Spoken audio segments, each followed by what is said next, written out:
I haven't been out in the streets protesting like a lot of people have been, but I have been watching very closely what's been going on.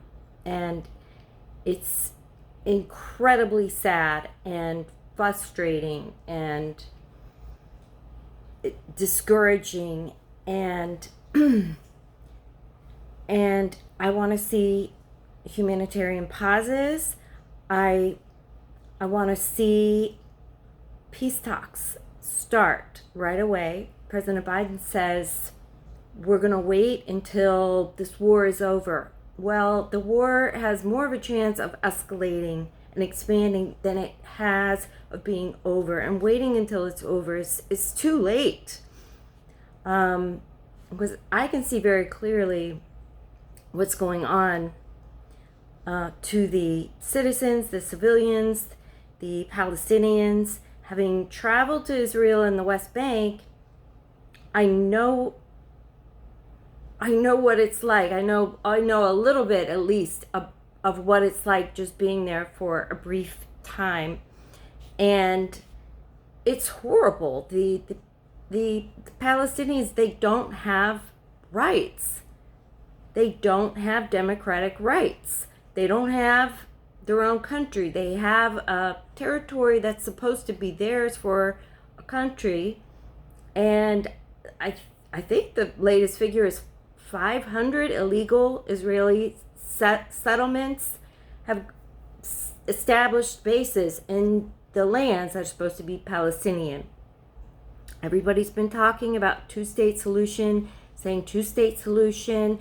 That's the official United States policy. However, I don't think a U.S. president has actually worked towards a two-state solution for 20 years.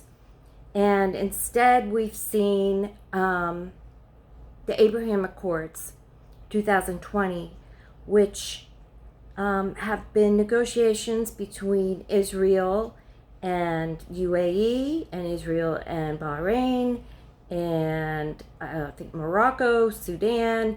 In each of these negotiations between the United States, Israel, and each country, the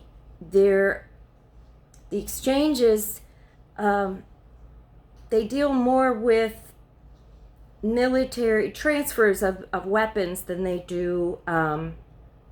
There's no human rights for the Palestinians. They are not included in these talks.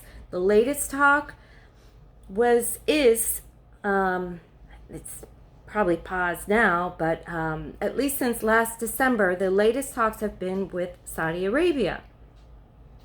Now, Saudi Arabia, they have a wish list.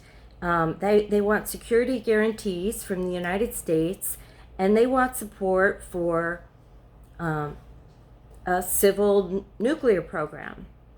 Now, Saudi Arabia, as everybody knows, is a very oil-rich country.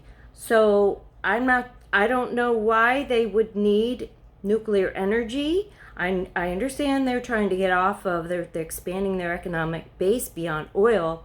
But this is what's been going on behind the scenes.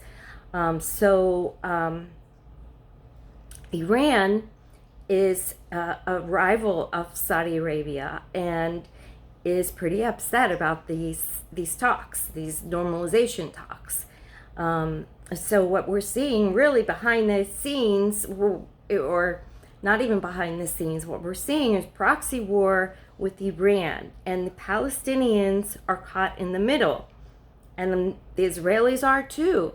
So it's a lose-lose situation, and I know the Biden administration is working hard, but my request to the Biden administration would be to work with the international community. Don't go it alone. Don't act like the United States is the only thing that matters. President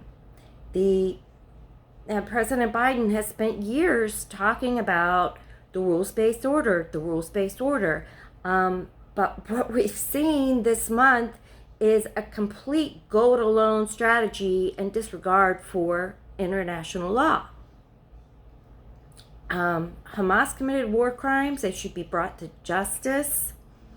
And we need to all work together. I don't know what I can personally do except express my voice and try to give voice to the issue, understand it, and be fair-minded.